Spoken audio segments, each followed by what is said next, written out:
en contacto, y bueno, y ojalá estas charlas... Hola, buenas tardes a toda la audiencia. Estamos ahora entrando en el segundo bloque de este día 2, que está relacionado con la ciencia, la tecnología y el agregado de valor de este recurso natural. Y justamente, bueno, relacionado con el agregado de valor, la charla que les voy a presentar a continuación tiene que ver con un importante agregado de valor, espero que así se pueda transmitir, sobre el uso del litio en aplicaciones de tecnología nuclear. Los expositores de esta charla son el doctor Horacio Corti, investigador del CONICET y trabajador de la CONEA, del Centro Atómico Constituyentes, y la doctora Fabiana Genari, también investigadora del CONICET y trabajadora de la CONEA, del Centro Atómico Bariloche, jefa del Departamento de Físico-Química de Materiales. Y bueno, ellos vienen trabajando hace varios años en esta temática de los usos del litio en tecnología nuclear, pero sobre todo vienen impulsando con mucho esfuerzo poder dar a conocer estas tecnologías, y tanto adentro de la CONEA como fuera. Así que bueno, antes de darle la palabra a ellos, quería recordarles que pueden hacer preguntas en el casillero que está abajo de esta ventana, y se las transmitiremos a los expositores cuando sea el lugar de las preguntas. Así que bueno, Horacio, te doy la palabra. ¿Me escuchan? Sí. Bueno, perfecto. Voy entonces con mi presentación. ¿Están viendo la pantalla?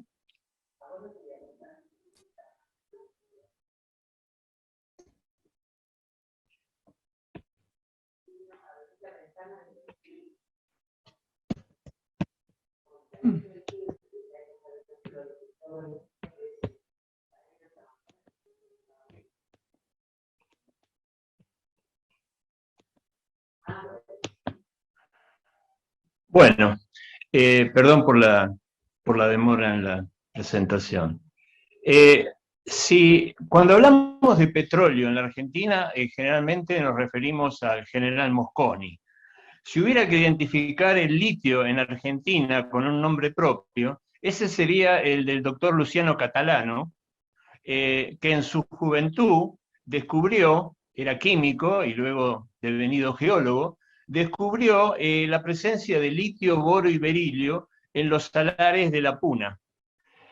Más tarde, siendo secretario de Energía en el gobierno de Arturo Illia, defendió los intereses nacionales de los minerales que consideró básicos para el futuro desarrollo energético del país, como el uranio, el torio y, por supuesto, el litio. Dado que en plena Guerra Fría ya vislumbraba Catalano el rol estratégico de este elemento. Por ello, lo que escribió, y ustedes están viendo ahí, hace ya más de medio siglo, tiene hoy plena vigencia. Todos aquí ya conocen los usos que tiene el litio en la vida moderna. Hasta antes de la irrupción de las baterías de litio, se usaba preferentemente en la fabricación de vidrios y cerámicos, en la industria farmacéutica para el tratamiento de la enfermedad bipolar, y también como lubricantes y aleaciones livianas y en refrigeración. Las baterías de litio consumen hoy la mayor parte de las reservas de litio que se extraen en el mundo, y esta proporción sin duda va a aumentar en los próximos años con el auge de la electromovilidad. Sin embargo, hay una aplicación menos conocida, que es la aplicación en tecnología nuclear, y que es lo que vamos a tratar de desarrollar en esta charla. El litio tiene dos isótopos estables, ¿no? Con proporciones muy distintas. El litio 7 con 92,6% y el litio 6 con 7,4%. Pero tienen propiedades extremadamente distintas y que los hace atractivos para justamente su uso en tecnología nuclear. Y es que el litio 7 es prácticamente transparente a los neutrones, medido por su sección eficaz de absorción, que es muy chica, apenas 0,045 bar, significa que los neutrones prácticamente atraviesan el litio 7 sin ser capturados. En cambio, el litio 6 es opaco a los neutrones, tiene una sección eficaz de absorción muy grande, y la reacción nuclear de captura de neutrones lleva a la formación de tritio, la emisión de partículas alfa y la emisión de mucha energía.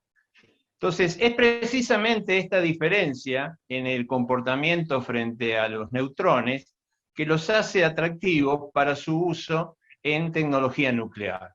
Básicamente, el litio 7 se utiliza actualmente para el acondicionamiento químico de los reactores presurizados de agua y agua pesada, y también se los va a usar como refrigerante en reactores de sal fundida.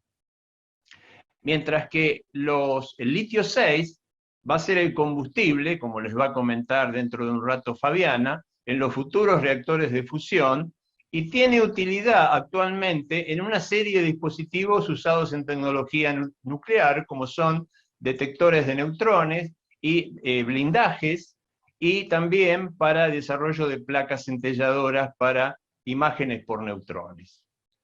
En el tema de litio 7, los reactores nucleares argentinos, que son reactores de agua pesada presurizada, y que generan el 8% de la electricidad que se produce en el país, el litio 7 se utiliza para acondicionar el circuito primario, es decir, para dar el pH necesario para evitar la corrosión de los aceros y otras aleaciones que componen el sistema. Por ello, se agrega hidróxido de litio 7 con un grado de enriquecimiento en litio 7 del orden del 9,95%, que absorbe los neutrones generados que no absorbe, perdón, los neutrones liberados en la fisión del uranio, y por lo tanto, al no haber litio 6, no se genera tritio radioactivo. Esto no sucede si se usara, por ejemplo, hidróxido de sodio o hidróxido de potasio como alcalinizante, pues las reacciones nucleares que ocurren con estos cationes dan lugar a la formación de productos radioactivos, que son difíciles de eliminar. Este agente alcalinizante que se usa en Atucha dejó de usarse hace unos años cuando el combustible pasó de ser uranio natural a ser uranio enriquecido. En el otro tipo de reactores donde se utiliza el litio 7 y en mayor cantidad es en los futuros reactores de cuarta generación, como los reactores de sal fundida que vemos acá, en donde el litio ahora en forma de una sal fundida, una mezcla de fluoruro de litio y fluoruro de berilio, se utiliza como refrigerante. Estos reactores operan a muy alta temperatura, 700 grados centígrados, y aquí el grado de enriquecimiento del litio 7 es mucho mayor, es 99,995%, lo que hace que su valor sea mucho mayor que el del hidróxido de litio que se utiliza en los reactores convencionales. Pasamos de $10.000 el kilo, el hidróxido de litio, a más de $15.000 el kilo en el caso del fluoruro de litio. Y además se utiliza en cantidades muy grandes, cerca de 1 tonelada en cada uno de estos reactores que están ahora en estado de desarrollo de prototipos. Las aplicaciones del litio 6, por otra parte, son varias. Aprovechando su propiedad de capturar neutrones, puede usarse para desarrollar sensores de flujo neutrónico que pueden servir para las instalaciones como reactores experimentales o reactores de potencia, o en sistemas de seguridad para controlar el contrabando, por ejemplo, de material nuclear. Y también se puede emplear en distintas técnicas de neutrografía. Y acá aprovecho a detenerme un minuto para comentarles que la CONEA está construyendo un nuevo reactor para producción de radioisótopos, el RA10, que se está construyendo en el Centro Atómico de Ezeiza, y donde va a funcionar el Laboratorio Argentino de Haces de Neutrones, el LAM, sus siglas del Laboratorio Argentino de Haces de Neutrones, donde se van a utilizar el haz de neutrones producido en ese reactor para desarrollar técnicas neutrónicas como tomografía de neutrones, difracción de neutrones de bajo ángulo y reflectometría de neutrones, que son técnicas avanzadas de caracterización de materiales que complementan las técnicas de rayos X. Y en el caso de materiales conteniendo hidrógeno y litio, que van a dar mucho que hablar seguramente en la Argentina en los próximos años, no se pueden ver por rayos X, pero sí se pueden ver por neutrones. Esta facilidad va a ser una facilidad para los científicos locales y también va a estar abierta a la comunidad internacional. Lógicamente también las sales de litio son absorbentes de neutrones y se pueden usar como blindajes, por ejemplo, en la facilidad de terapia de captura neutrónica de boro que existe en la Comisión de Energía Atómica.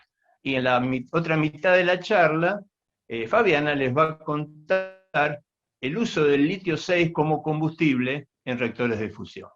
Yo ahora quiero comentar lo que estamos haciendo nosotros en el Centro Atómico Constituyente en el campo de sensores y placas centelladoras para imágenes por neutrones. Desde hace unos años era el helio 3, el material, el isótopo que se utilizaba básicamente en los sensores de neutrones para controlar básicamente contrabando de material nuclear en sistemas de seguridad, y se basa en la captura de neutrones por el helio 3 generando protones, tritio y energía. La demanda que hubo de estos sensores para seguridad después del septiembre 11 del 2001 hizo que el stock de helio se redujera prácticamente a cero, y ahora hay que pensar en otros radionucleídos para fabricar sensores y placas centelladoras. Y entre esos figura el litio, que si bien no es el que tiene la mayor sección de absorción de neutrones, es uno de los más usados en los equipos comerciales. ¿Cómo es el principio de funcionamiento de un centellador? Bueno, es bastante simple, básicamente consiste de dos componentes. Uno es el capturador de neutrones, que en este caso puede ser el litio 6, y el otro componente es un fluoróforo, un fósforo. Es un material que es fosforescente y que al recibir la energía liberada en la reacción de captura de neutrones por parte del litio, se excita y cuando decae al estado fundamental emite luz. Y esa luz es captada por una cámara CCD para reproducir la imagen bidimensional, en el caso de radiografía, o tridimensional, en el caso de una radiografía, para restituir entonces la imagen del objeto que es atravesado por el haz de neutrones. ¿Cuánto vale un centellador comercial? Bueno, por empezar hay que tener en cuenta que existen solamente dos empresas en este momento, hay una tercera en discordia también. La principal es Tritec, que es un spin-off del Paul Scherr Institute, que se llama Tritec, y que vende unos centelladores justamente para las facilidades de radiografía y tomografía de neutrones. Son unas placas que tienen 20 por 20 centímetros, están soportadas sobre una chapa de aluminio. La película centelladora tiene entre 25 y 400 micrones de espesor, y utilizan fluoruro de litio 6 como capturador de neutrones, y como fósforo utilizan sulfuro de zinc dopado con plata o dopado con cobre, según la zona del visible en que queramos que emita. Estas placas tienen aproximadamente 1 gramo de litio en su contenido. Y el valor entonces del litio 6 en este panel es de $4.500, que es el precio de la placa, porque el resto de los componentes son extremadamente baratos. Es decir, que prácticamente la totalidad del precio es el precio del litio 6. Y el nivel de enriquecimiento del litio 6 en estas placas no es muy alto. No es tan alto como los que vimos antes para usos en reactores, es apenas el 95%. Nosotros hemos empezado a desarrollar estos centelladores desde el 2017, en el marco de la tesis de maestría de Juan Valledor, en el Instituto Sábato. Acá en esta tablita ustedes pueden ver cuáles son los parámetros principales que determinan la eficiencia o la calidad de un centellador, de una placa centelladora, y que depende del uso que uno le va a dar. Por ejemplo, si uno la va a usar para imágenes, lo que se le pide es que tenga una buena resolución espacial, o sea, para que la imagen sea nítida y lo más precisa posible. Mientras que si lo va a utilizar como un sensor de neutrones en alguna facilidad nuclear, bueno, tiene que tener, por ejemplo, además de una buena eficiencia de captura de neutrones, tiene que tener una buena discriminación hacia otras radiaciones, fundamentalmente a radiación gamma. Juan lo que estuvo realizando durante su trabajo de tesis de maestría fue optimizar la dispersión de los componentes, tanto del fluoruro de litio como del fósforo, en el polímero. El film básicamente es un polímero disuelto en un solvente, y la aplicación que dio mejores resultados fue la aplicación con un aerógrafo. Acá en esta micrografía ustedes pueden ver el tamaño, que es del orden de algunos pocos micrones, de las partículas del capturador y del fósforo. Pueden ver una placa ya en tamaño de varios centímetros de lado, y una ampliación de su superficie, viendo de que la rugosidad es bastante baja. Es decir, esta placa lo que tiene que tener es una alta homogeneidad en cuanto a su dispersión, a su espesor, y también en cuanto a su composición. O sea, no puede haber segregación de los componentes. Para testear esta placa, estas placas producidas por el grupo, fuimos a la facilidad de imágenes de neutrones que hay en el RA6 en Bariloche. Ahí Julio Marín maneja esta instalación, y lo que hicimos básicamente fue testear estas placas utilizando un objeto que se interpone entre el haz de neutrones y la placa centelladora. Y ese objeto es un patrón llamado estrella de Siemens, que es un patrón de líneas con distintos espesores, hechas con material de gadolinio, o sea, capturador de neutrones, y lo que uno pretende entonces en una buena placa centelladora es que la placa reproduzca la imagen que está delante de ella. Y acá, como ustedes pueden ver, la comparación de nuestra placa centelladora con la comercial de Tritec da resultados que son bastante similares, y una resolución que está en el orden de unas pocas decenas de micrones. Esta calidad, digamos, de placa centelladora fue corroborada muy recientemente en un estudio comparativo que hizo gente del Porsche Institute.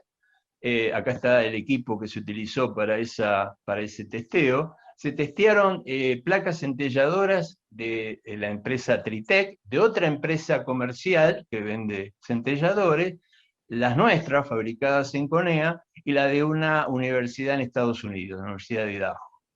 Se testearon en total 32 placas, el test fue anónimo, y nosotros solamente sabemos cuál es la performance de nuestras placas, que en este gráfico están marcados como la número 1 y la número 2. Y como se puede ver, en este caso estoy mostrando solamente los resultados de resolución espacial, en líneas por milímetro, y vemos que nuestras placas, si bien no son las mejores, están más o menos en el promedio de las placas que en la mayoría deben ser las empresas comerciales.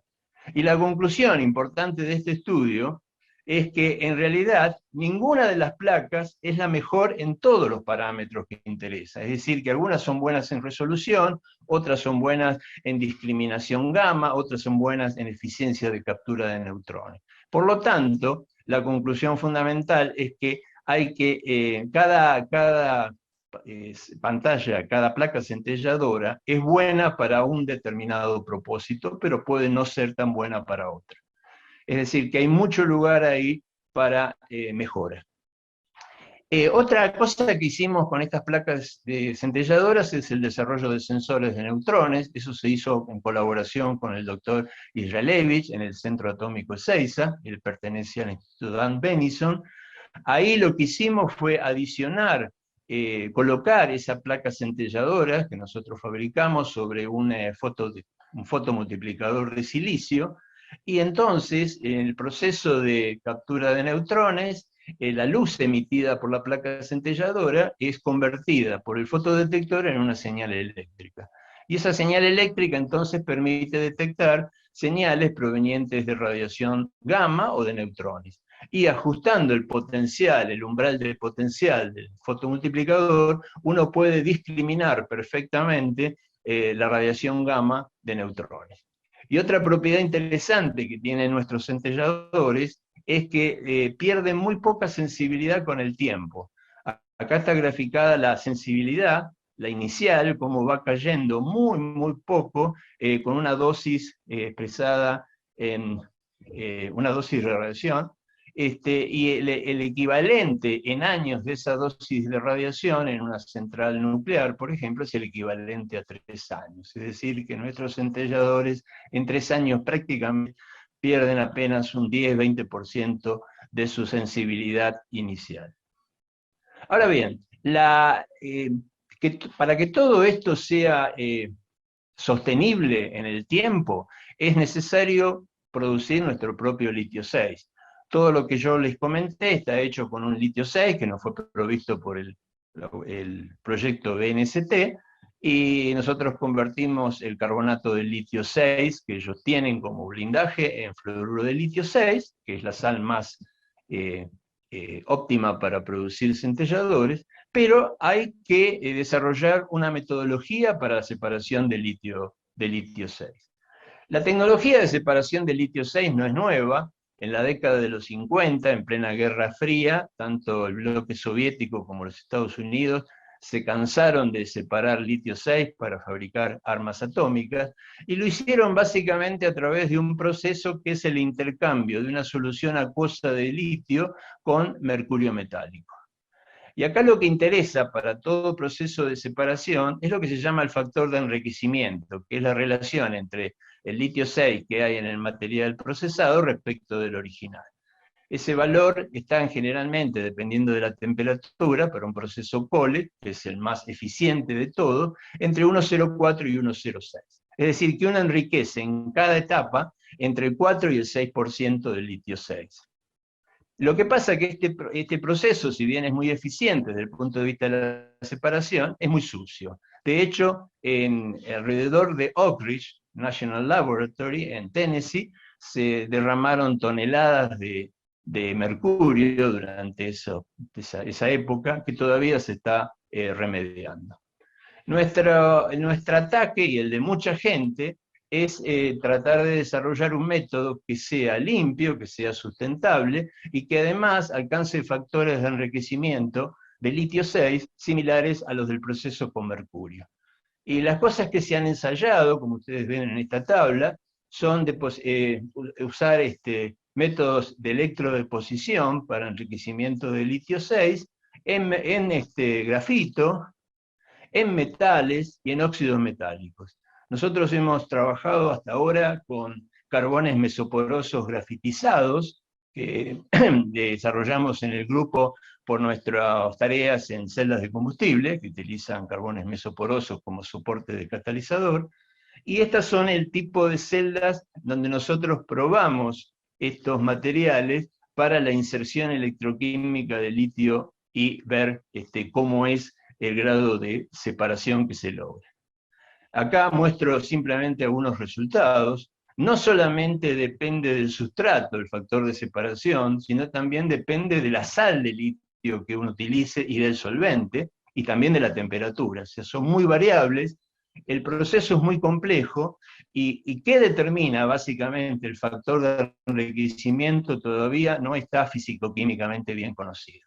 Quería remarcar que nosotros tenemos en el Centro Atómico Constituyente la infraestructura necesaria para determinar la relación isotópica de litio 7 a litio 6, usando en colaboración con el grupo de analítica que funciona en el CAC, que tiene un espectrómetro de masa TIMS, que es con el cual se determina el grado de enriquecimiento de las muestras.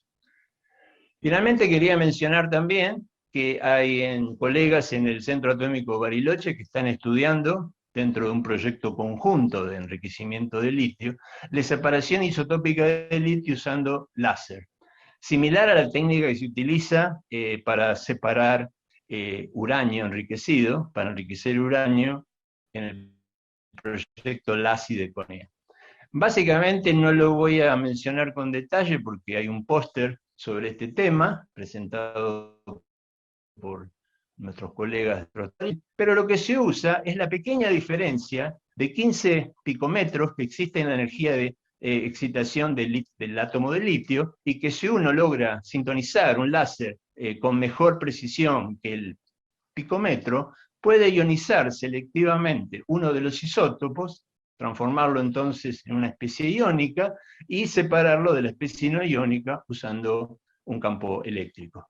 Esto permitiría, en principio, tener un factor de enriquecimiento infinito, porque separa totalmente el litio 6 del 7, o el 7 del 6, pero obviamente la dificultad de este método es el escalado.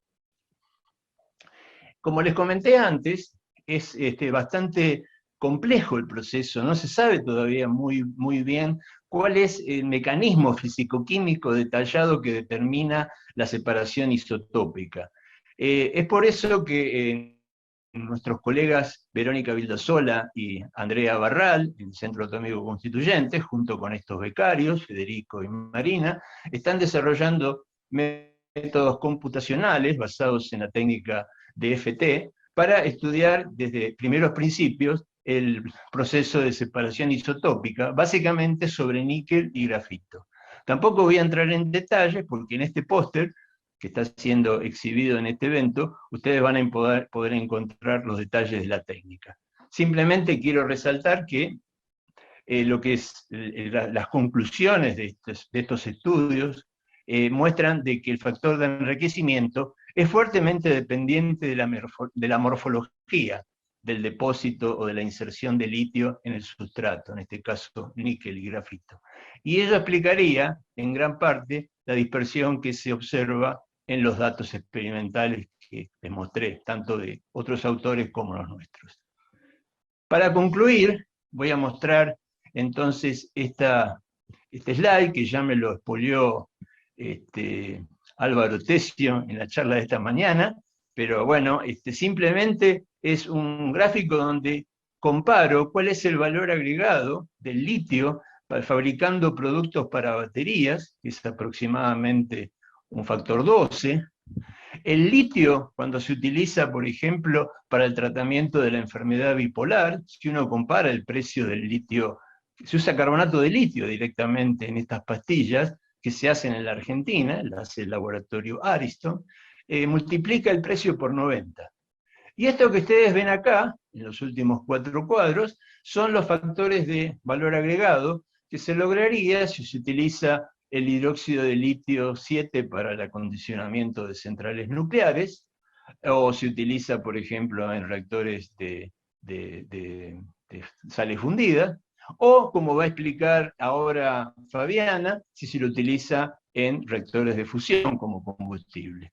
Y el valor más alto, que es 4,5 por 10 a la quinta, es lo que incrementa el valor del litio respecto del carbonato de litio del cual se partiría, si uno puede fabricar y vender, obviamente, placas centelladoras para la tomografía y radiografía de neutrones.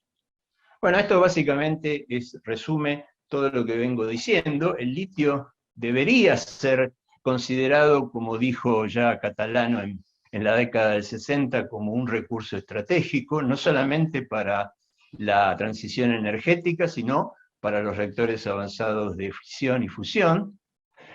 Hay grupos en CONEA que están trabajando directamente en el uso del litio en tecnología nuclear, y la separación isotópica, en caso de ser exitosa, va a proveer a las centrales argentinas y a las facilidades insumos de alto valor agregado, reemplazando importación. y también con la posibilidad de exportarlo, porque como ustedes habrán visto, tenemos un grado de madurez tecnológica en la fabricación de centelladores que está cercano ya a la posibilidad de comercializarlos. Y además hay sinergia con otros proyectos de litio impulsados por el Ministerio y también por este foro. Así que muchas gracias y lo dejo con Fabiana, que va a comentar lo que tiene que ver con el uso del litio como combustible nuclear. Gracias, Horacio. Buenas tardes a todos. Les voy a contar un poco esta aplicación que tiene que ver con el litio, en el cual es el único caso en el que un compuesto de litio es utilizado como fuente de energía. Tratemos de ver un poquito cuál es la situación actual de las fuentes de energía que estamos utilizando en el mundo. Esta es una pequeña tabla de comparación en la que tenemos por un lado los reactores o las reacciones químicas basadas en combustibles fósiles, es decir, la quema directa de derivados del carbono. Vemos que estas reacciones ocurren a temperaturas del orden de los 1000 grados y la cantidad de energía que se puede obtener es del orden de 10 a la 7 joule por kilogramo de combustible quemado. Sabemos que estas fuentes de energía son emisoras de dióxido de carbono, se está buscando la reducción de estas fuentes. Sin embargo, la situación mundial es que en muchos países supera el 70% de la matriz energética, aunque sabemos también que en muchos lugares del mundo la fisión, es decir, los reactores nucleares de fisión, como en el caso de Argentina, están proveyendo un porcentaje importante de la energía que necesitamos. En este caso, el material que produce esa energía es el uranio. La reacción es la interacción de neutrones que rompen átomos pesados como el del uranio para obtener también una importante cantidad de energía. Fijémonos los órdenes de magnitud. En este caso estamos del orden de 10 a la 12 joule por kilogramo de combustible, y las temperaturas a las que ocurren estas reacciones son del orden de los 1000 grados también. En comparación, esta nueva forma de energía, donde entraría el litio como un potencial proveedor de parte del combustible, es lo que se conoce como reacciones de fusión. Las reacciones de fusión son la unión de dos átomos livianos, en este caso tenemos el deuterio con el tritio. El tritio lo que se propone es que sea producido a partir de litio, es ahí donde entra en juego el litio y ya lo voy a comentar más adelante. Lo interesante es que para que ocurran estas reacciones se necesitan temperaturas muy elevadas, de más de 100 millones de grados, y la cantidad de energía que se obtendría por kilogramo de combustible es ahora del orden de 10 a la 14 joule por kilogramo. Es decir, esta forma de energía parece ser muy atractiva. De hecho, me falta decirles que no hay emisión de gases de efecto invernadero, no hay producción de productos fisionables radioactivos. Es decir, es una energía que uno podría llamarla y considerarla limpia, donde los combustibles son átomos livianos de deuterio y tritio. Ahora, ¿dónde pueden ocurrir estas reacciones? Fíjense que necesitamos más de 100 millones de grados. Entonces, esto en realidad donde está ocurriendo en general es en entornos de elevada densidad másica, y es lo que está ocurriendo en las estrellas. Tenemos un esquema acá en el extremo inferior derecho en el que podemos ver el deuterio, un átomo de deuterio liviano que es un isótopo del hidrógeno combinándose con el tritio. Lo que uno espera es que estos se unan, eso es la fusión. Esto se va a lograr a muy elevadas temperaturas para obtener helio como único producto y también neutrones. Es decir, acá lo que tenemos es una conversión, una reducción de la masa para producir energía. Adelante, por favor.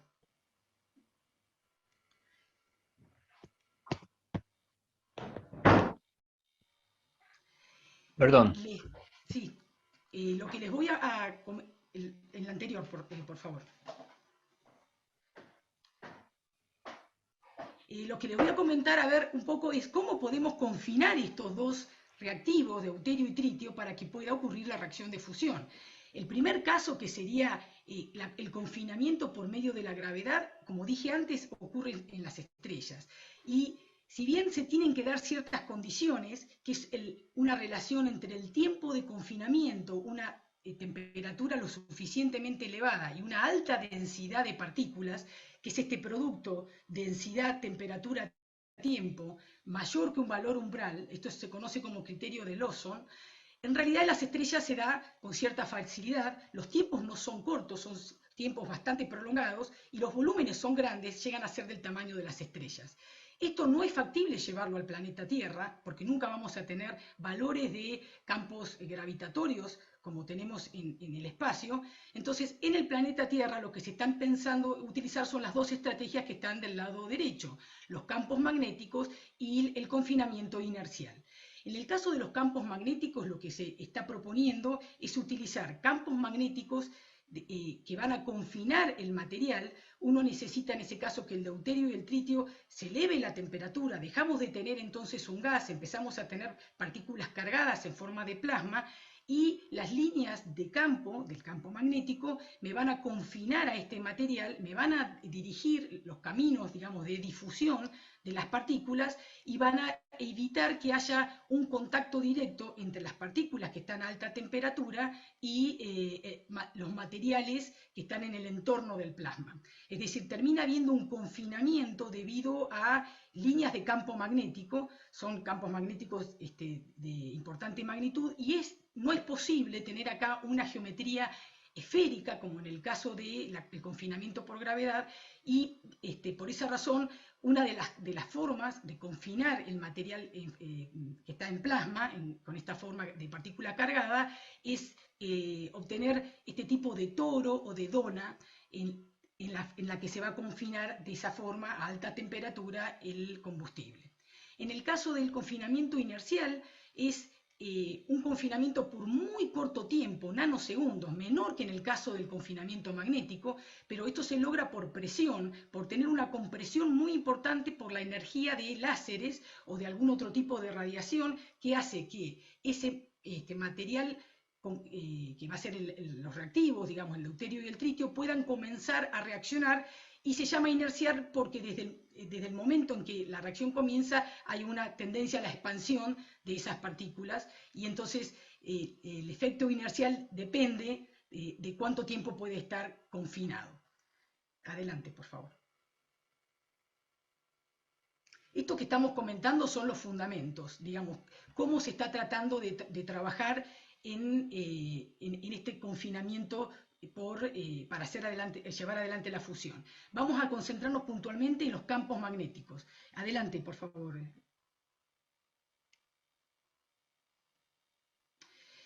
Este ejemplo que tenemos en esta hoja les está mostrando uno de los proyectos a nivel internacional de mayor envergadura para llevar adelante la reacción de fusión. Este proyecto se conoce como ITER, participan las naciones que son potencia en este momento en el mundo y que representan más de la mitad de la población del planeta: China, Estados Unidos, la Comunidad Europea, India, Japón, Corea y Rusia. Este proyecto, fíjense, tenemos una foto, una vista superior del proyecto, es un tokamak, es decir, es la búsqueda de las pruebas de la reacción de fusión por confinamiento magnético. Esto se comenzó a construir en el año 2007 en el sur de Francia, en la localidad de Caradache.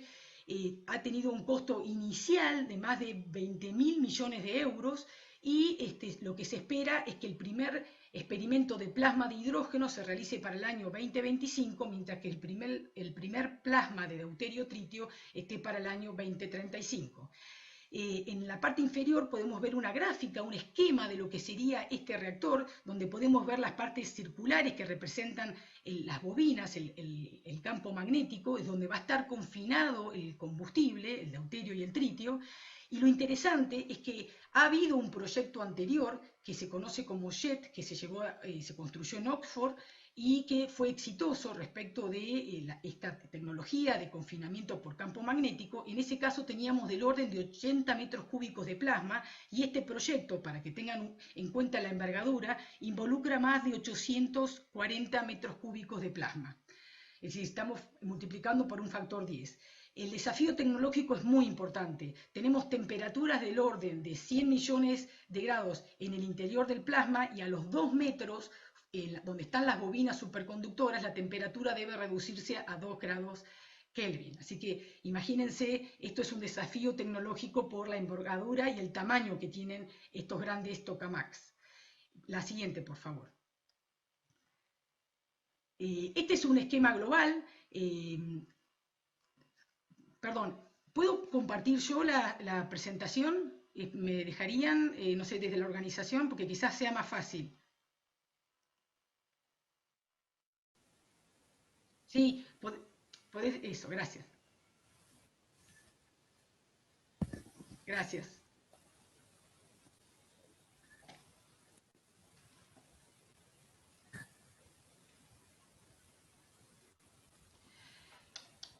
Bueno, este sería el esquema global de los reactores de fusión, del reactor de fusión ITER que se está planteando. Fíjense que tenemos la zona central que está en color rojo, tendríamos el deuterio con el tritio, que serían los reactivos, y lo que ya se está planteando, lo que se quiere mostrar en este gran proyecto, es la operación integral de la tecnología de fusión usando litio como combustible. Eso es porque el isótopo de litio 6 puede reaccionar con los neutrones, es la reacción que tenemos en la parte superior, dándonos helio, que es un producto gaseoso que no tiene, que es inocuo, que se puede utilizar para distintas aplicaciones industriales, y el tritio, que en este caso era uno de los combustibles necesarios para la reacción. Obviamente también se obtiene energía. Lo que ya plantea este nuevo diseño de reactor es que el deuterio va a ser provisto desde afuera, mientras que el tritio va a ser provisto a través de una fuente de litio, que ahora es lo que vamos a analizar. ¿Cuáles son los compuestos de litio que se utilizan para producir el tritio? Todo esto lo que permite es, por medio de un intercambiador de calor, sacar la energía y terminar produciendo energía eléctrica, que termina siendo el objetivo final. El proyecto ITER tiene un desafío muy importante. Va a ser el primer proyecto a nivel mundial en el que se proyecta obtener una relación de energía producida a energía entregada mayor que 10. El proyecto JET, que yo había mencionado antes, que había sido la primera prueba de confinamiento magnético, tenía una relación de potencia producida a potencia entregada menor que 1. Así que este gran reactor ITER espera producir 500 megawatts con un Q del orden de 10. Eso es bastante importante para el futuro, digamos, como fuente de energía. Fíjense que los órdenes de magnitud que había mostrado en la primera tabla muestran que esto podría ser una energía alternativa para los próximos años. Este proyecto lo que busca es generar las bases de conocimiento, no solo de las pruebas de fusión, sino también del know-how necesario para poder generar in situ el tritio.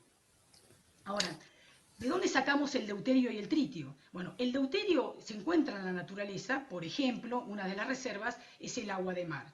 Tenemos reservas ilimitadas, es decir, uno podría decir, un poco exagerando, que tendríamos reservas para más de 1.000 millones de años. En el caso del tritio, el tritio no es natural, se lo obtiene como un producto en los reactores de fusión, entonces se dispone de un inventario. Acá tenemos una gráfica de la cantidad, los kilos de tritio a lo largo de los años. Podemos ver la curva azul, que se espera, por ejemplo, para el año cerca del 2027 tener cerca de 27 kilos. Actualmente tenemos del orden de 25 kilos, pero esta cantidad de tritio, si comenzase a funcionar un reactor como el ITER, decaería bruscamente, que es la curva marrón. Es decir, lo que está claro es que el tritio no alcanzaría si se comienzan a hacer las pruebas de fusión. Por ello que es necesario generarlo in situ, y es eso lo que está buscando este proyecto, que es generar las bases a través de un proyecto, de un subproyecto que se conoce como demo, generar las bases para la producción autosustentada de tritio dentro del reactor. Y eso se va a hacer a través de compuestos de litio. En particular se hablan de aleaciones de base, aleaciones metálicas que contienen litio, o de óxidos mixtos que contienen litio, tal que la reacción de ese compuesto enriquecido en litio 6 me va a poder generar tritio. Esta reacción está maximizando el beneficio, marcando la sección eficaz, las características de la sección eficaz del litio 6 respecto del litio 5, y eso es muy importante para este tipo de reacciones. Siempre es necesario tener que parte del compuesto esté enriquecido en litio 6, debido a lo que es la sección eficaz acá está comparándose, por ejemplo, el valor de la sección eficaz del litio 6 respecto del litio 5, que es lo que había mencionado Horacio previamente. Ahora bien, ¿en qué consiste el diseño de este tipo de reactores? ¿Dónde entran en juego los compuestos que tienen litio? Bueno, entran en juego en lo que se conoce como manto fértil. Y este sería un esquema básico de este manto fértil. Fíjense que tenemos por un lado en color rojo el combustible, luego está la primera pared, que es la que va a recibir la mayor parte de la radiación, luego tenemos el manto fértil. Uno quiere que este manto fértil esté sometido a este flujo de neutrones y que puedan reproducir, es decir, generar el tritio para ser utilizado y que desde esta pared en adelante salga la menor cantidad de neutrones posibles. Luego tenemos la zona de enfriado, de acá se saca el calor para que a partir de ello podamos generar la energía eléctrica, y luego tenemos básicamente barreras físicas para poder aislar la cámara de vacío del reactor. Entonces, la función de este manto fértil es, por un lado, reproducir el tritio, pero debe de alguna manera también permitir sacar el calor para generar la energía, y tiene que ser una barrera física concreta de los neutrones y un blindaje de la radiación de la cámara de vacío en adelante. Ahora, este manto fértil tiene que reunir ciertas características. Las dos más importantes son la relación entre el tritio generado y el tritio quemado, que se llama TBR por sus siglas en inglés, y lo que uno necesita dentro del reactor es que esta relación se mantenga del orden de 1.1. Y la otra variable importante que se tiene que estudiar es que el inventario de tritio dentro del reactor sea bajo, es decir, que no quede retenido en distintos lugares y no se pueda usar. Esto es parte de lo que se busca con los reproductores de tritio. Acá tenemos un esquema básicamente de la planta, esto no lo voy a contar ahora, pero cómo se planea regenerar el tritio dentro del reactor. Esto que estoy mostrando acá es la vista superior de lo que es actualmente el proyecto ITER. Tenemos los módulos que están en verde, naranja, y estos dos que están marcados acá entre colores marrones, son los lugares donde se van a hacer las pruebas asociados con este manto fértil. Se van a estudiar 4 configuraciones, por eso que hay 4 de estos módulos de reproducción de tritio. Lo que se espera probar son sistemas refrigerados por agua, donde se utilice un cerámico o una aleación de litio con plomo, o sistemas refrigerados por helio. Acá también están los, digamos, un poco yo traje los esquemas, que no me quiero concentrar demasiado por un problema de tiempo, pero son bastante complejos. Fíjense que tenemos, en este caso, el compuesto ortosilicato de litio, va a ser el responsable de reproducir el tritio, y tenemos berilio como uno de los compuestos que es capaz de multiplicar los neutrones. Esto tiene un diseño bastante complejo de ingeniería, que es parte de las cosas que nos interesan. Yo ahora les quiero contar algunas de las cosas que estuvimos haciendo en el grupo. Uno necesita tener que estos materiales reproductores de tritio, que podrían ser aleaciones de litio-plomo o que podrían ser óxidos mixtos, entre ellos el ortosilicato de litio que ya mencioné o el titanato de litio, estos van colocados dentro de un contenedor en forma de pelotitas, de pebbles o guijarros. Tienen que reunir ciertas características físico-químicas como estabilidad física, estabilidad química, estabilidad térmica, en las condiciones de alto flujo neutrónico y de alta temperatura. Además, yo no lo aclaré, pero para arrastrar el tritio es necesario pasar una corriente que tiene helio e hidrógeno, es decir, una corriente reductora. Y bueno, algunos de los parámetros que ya mencioné, se busca un TBR mayor que 1, un inventario de tritio que sea bajo, y después es necesario la compatibilidad físico-química con los demás materiales. Nosotros hemos desarrollado varios métodos de síntesis. Este es uno de los métodos en el que utilizamos cloruro de litio, porque es una de las sales más simples que se pueden obtener a partir de los salares, y por un proceso que es una combinación de vía húmeda, obtenemos titanato de litio. Está la referencia para el que le interesa buscarlo. Este titanato tiene un tamaño del orden de 500 nanómetros, y con estos polvos, por medio de un método en el que formamos un gel, y este gel se deja caer sobre nitrógeno líquido, podemos formar pequeñas bolitas, que acá tenemos una foto de microscopía, de las cuales después estudiamos cuál es su reactividad y su comportamiento bajo radiación neutrónica o bajo corrientes reductoras y no reductoras. Este es otro ejemplo de algunos métodos de síntesis que estuvimos explorando. En este caso es una colaboración con la Universidad Nacional de Jujuy, con el profesor José Luis Sacur. Acá sintetizamos también el titanato de litio por dos métodos de síntesis diferentes. Uno era un método sólido-sólido que involucraba molienda mecánica y calcinación, mientras que el otro método era un método de combustión, que acá están las fotos siguiendo el proceso de síntesis. Se lograron producir titanato de litio de alta pureza, utilizando carbonato de litio de los salares. Acá tenemos una foto de ambos materiales, que de acuerdo al método de síntesis su microestructura es diferente y también lo es en consecuencia su reactividad frente a estas corrientes de helio-hidrógeno a altas temperaturas. Y en ambos casos lo que pudimos observar es que hay una pequeña reducción superficial y es un parámetro a tener en cuenta para las aplicaciones. Este es otro ejemplo en el que estamos mostrando uno de los materiales de titanato de litio antes sintetizados. En realidad todos fueron irradiados en la Universidad de Sevilla, y tenemos en la foto superior un material sin irradiar, en la foto inferior un material irradiado con neutrones. Vemos que hay una cierta decoración, un cierto redondeo, digamos una pérdida de la microestructura debido a la implantación en este caso de deuterio.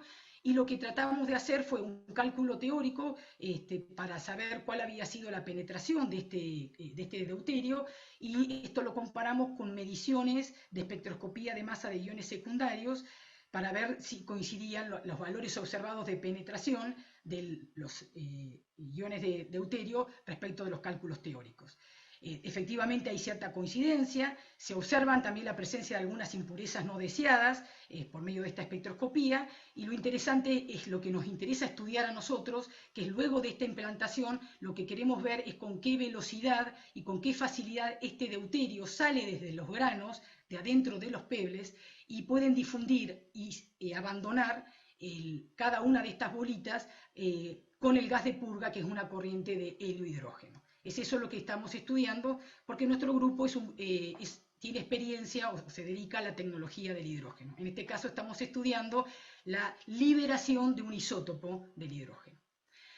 Un poco para cerrar, voy a contar este último ejemplo. Este es un nuevo diseño de manto reproductor. Participó una alumna postdoctoral de nuestro grupo. Es parte de la colaboración que tenemos con el Instituto de Tecnología de Fusión Nuclear de Madrid, del Politécnico de Madrid.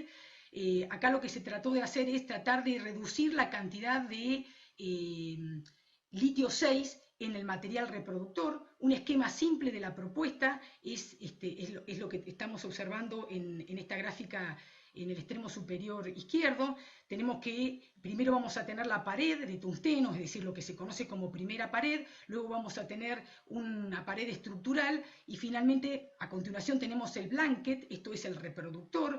En este caso se hizo los cálculos para el titanato de litio mezclado con berilio, y este es un titanato de litio sin enriquecimiento de litio 6, es decir, con la abundancia que tiene natural, y luego tenemos un material capaz de reflejar los neutrones. Lo voy a decir rápidamente. Lo que tenemos, por ejemplo, en la gráfica del lado derecho superior, la relación TBR, que queremos que sea mayor que 1,1, en función del espesor de la capa de reproductor. Entonces, estos cálculos teóricos me muestran que en los casos en los que no tenemos reflector, que son las curvas inferiores, necesitamos espesores por encima de 60 centímetros para que tengamos valores por encima de 1,1 de TBR. En cambio, cuando usamos reflectores de neutrones y maximizamos la interacción de los reproductores de tritio con estos neutrones, podemos reducir el espesor del titanato de litio, en este caso con la abundancia natural de litio 6, a 40 centímetros. Esto es bastante interesante porque lo que se está buscando en las aplicaciones es, si bien se busca seguir utilizando litio 6, es bajar el porcentaje. Los cálculos iniciales comenzaban desde un 90% de litio 6 en los compuestos que contienen litio. Y dada la hora voy a tratar de ir cerrando, así que trato de pasar a las conclusiones. Entre las conclusiones principales asociadas con la fusión, tenemos que recordar que la fusión es una tecnología nuclear, y por la Ley Nacional de la Actividad Nuclear, esta es una actividad que está en el marco o está bajo la tutoría de la Comisión Nacional de Energía Atómica, y en ese contexto la Comisión tiene un subprograma de fusión nuclear que esperamos que vaya cobrando a lo largo de los años mayor relevancia que tengan los apoyos institucionales correspondientes. Dada la relevancia de esta energía limpia y de esta energía que es segura, ya que no es una reacción autosustentada, sino que necesita de la provisión de los combustibles para que ocurra. Otra de las conclusiones importantes es que esta tecnología de fusión tiene que ser parte del plan estratégico de energías alternativas del país, ya que se vislumbra a nivel mundial como una de las energías del futuro. Es una energía limpia que no genera residuos, no produce gases de efecto invernadero y tiene la existencia prácticamente ilimitada de combustibles. Después, sumando lo que dijo Horacio, el litio es un recurso estratégico y si pensamos respecto de la fusión, a largo plazo, el litio es clave para permitir que la reacción de fusión sea factible. Y por último, es importante que Argentina, a través de la Comisión Nacional de Energía Atómica, pueda posicionarse a nivel regional como un referente en proyectos internacionales de fusión. Y un poco para cerrar, no sé si Horacio querés presentar esta última filmina. Sí, yo quería aprovechar la oportunidad para anunciar que en julio del año que viene vamos a organizar un congreso sobre hidrógeno, celdas de combustible y baterías avanzadas, donde obviamente las baterías de litio van a jugar un rol importante. Este es un congreso internacional que hasta ahora se había realizado, esta es la 8ª edición, se había realizado en España y Portugal y es la primera vez que sale de la península ibérica y pensamos contar con especialistas de primer nivel internacional en estos temas. En particular han comprometido su asistencia Doron Auerbach de Israel, la profesora Linda Nassar de Canadá y otros que estamos confirmando. Así que la próxima semana va a aparecer en la página web, ustedes ven ahí, información sobre el congreso, que esperemos sea presencial, pero va a depender del estado de la pandemia a mediados del año que viene.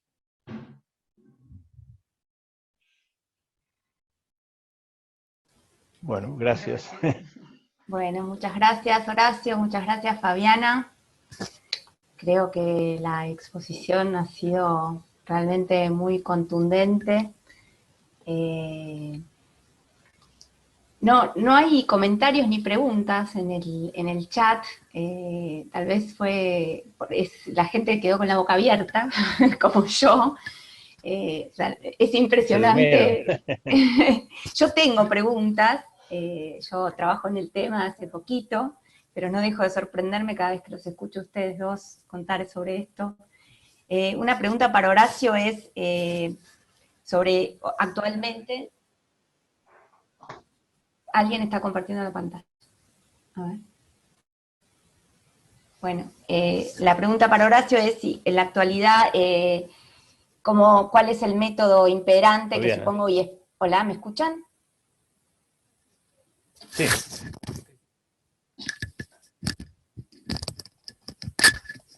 Ay, disculpen. Sí, hoy el método imperante que comentabas para separar los isótopos del litio era el método a base de mercurio. Espero que no sea...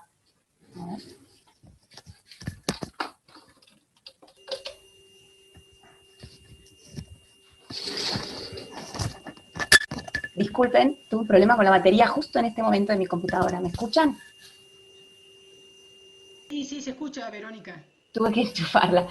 No, la pregunta para Horacio era, en la actualidad, vos comentaste que conseguías el litio 6 para hacer tus experimentos del proyecto BNST, y ¿dónde se consiguen? Y ellos lo compran, se vende comercialmente. ¿Qué métodos usan para obtener esos isótopos con tanto valor agregado? En particular, el que nos provee BNST fue donado por una instalación en Estados Unidos, así que calculo que proviene de las viejas reservas de litio 6 que tienen. Ahora te comento que China y Rusia siguen produciendo el litio 7 que necesitan para sus reactores por la técnica de mercurio. Lo siguen haciendo. Sí, mira. sí. Impresionante. Bueno, hay que apurarse entonces. Exactamente. Creo que hay una pregunta en el chat ahora.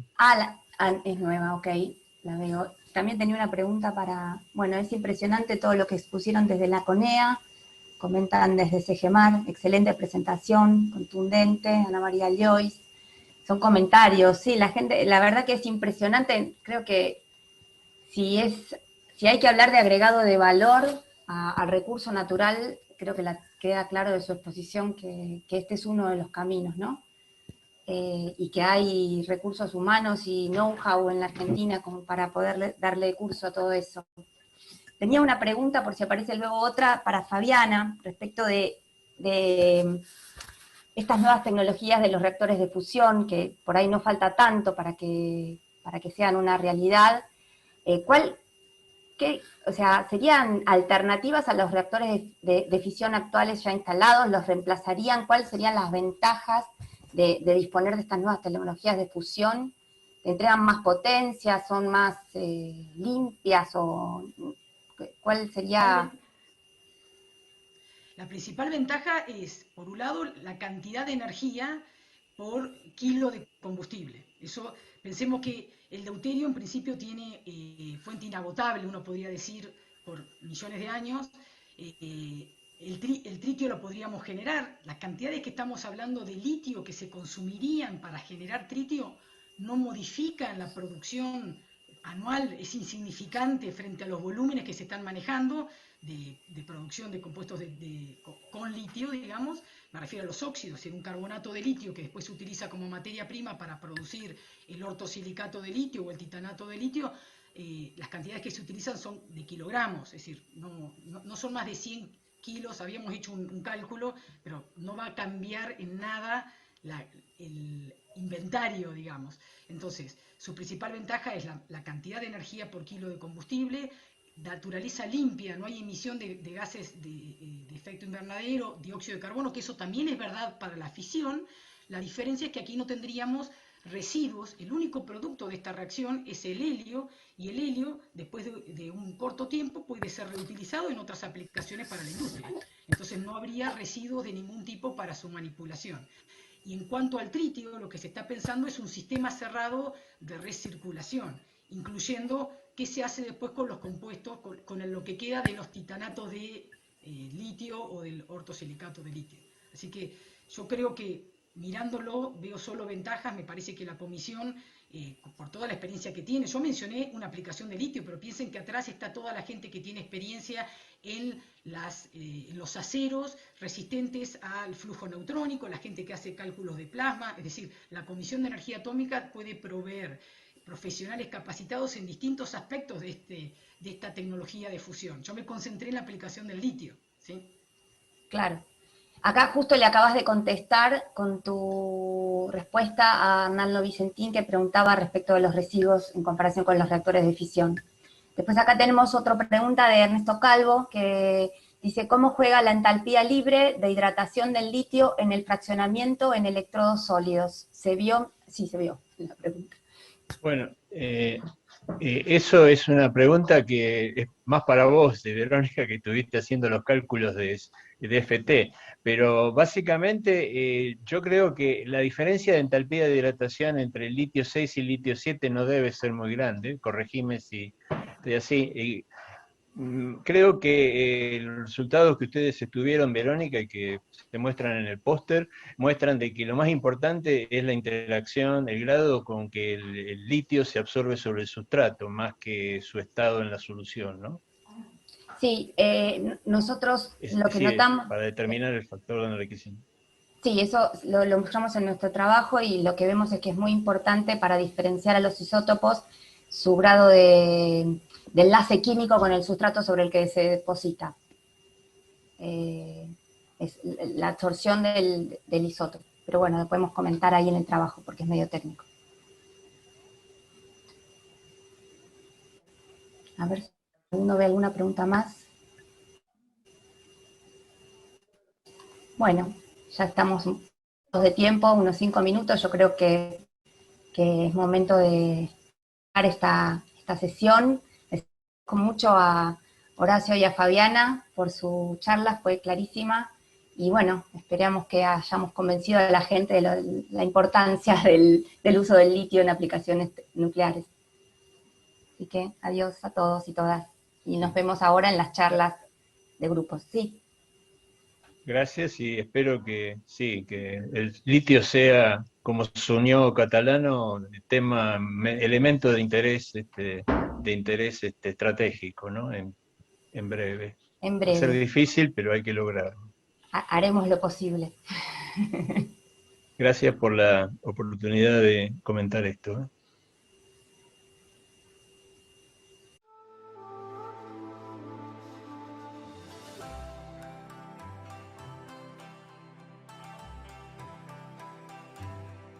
Hola a todas y todos. Mi nombre es Gonzalo Gutiérrez, soy físico, trabajo en el Departamento de Física de la Facultad de Ciencias de la Universidad de Chile y dirijo allí en la universidad una red de litio y salares. También fui presidente de la Sociedad Chilena de Física y de la Comisión Chilena de Energía Nuclear. Hola a todos, mi nombre es Juan Carlos Montenegro, soy ingeniero metalúrgico. Actualmente soy el director del Instituto de Investigaciones Metalúrgicas y de Materiales de la Universidad Mayor de San Andrés, de La Paz, Bolivia. Estuve como gerente ejecutivo de la empresa Yacimientos de Litio Boliviano hasta fines del año 2019.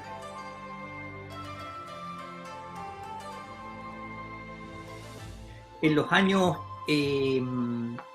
70 se vio la posibilidad de explotar litio fundamentalmente porque era un elemento estratégico desde el punto de vista nuclear, como se sabía en esos años. Sin embargo, se resolvió entregarle el litio privado para una explotación sin ningún control y fiscalización prácticamente, ni del punto de vista ambiental, ni del punto de vista de las comunidades que vivían allí, y tampoco del punto de vista de una estrategia de desarrollo. Ni siquiera el Estado tenía la capacidad de poder saber cuánto litio o qué calidad de litio, qué pureza era la que vendían, porque no tenía los técnicos adecuados ni en las aduanas ni en la Comisión Chilena de Energía Nuclear, que es el organismo para fiscalizar eso. El segundo gobierno de la presidenta Bachelet se sacó un documento el año 2015 que se llama Litio, una fuente de energía y una posibilidad para Chile, donde se hace un diseño por primera vez de lo que podría ser una política de desarrollo soberano, incorporando ciencia, tecnología, incorporando encadenamientos productivos, emprendedores, nuestras pymes, en torno al litio y los salarios.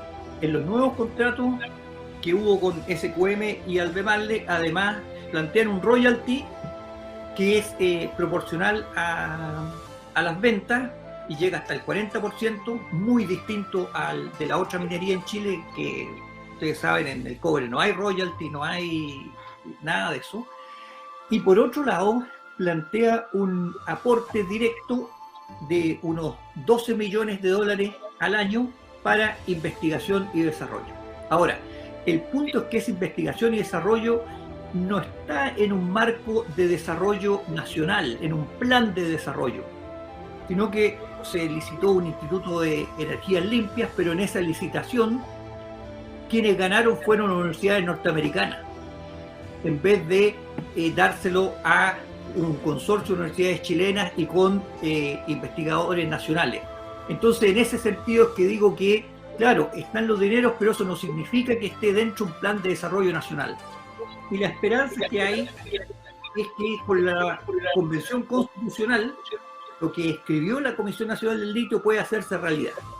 Y eso significa hacer una gobernanza salaria, hacer una explotación sustentable en concordancia con las comunidades y principalmente que tenga encadenamientos productivos y un desarrollo soberano propio.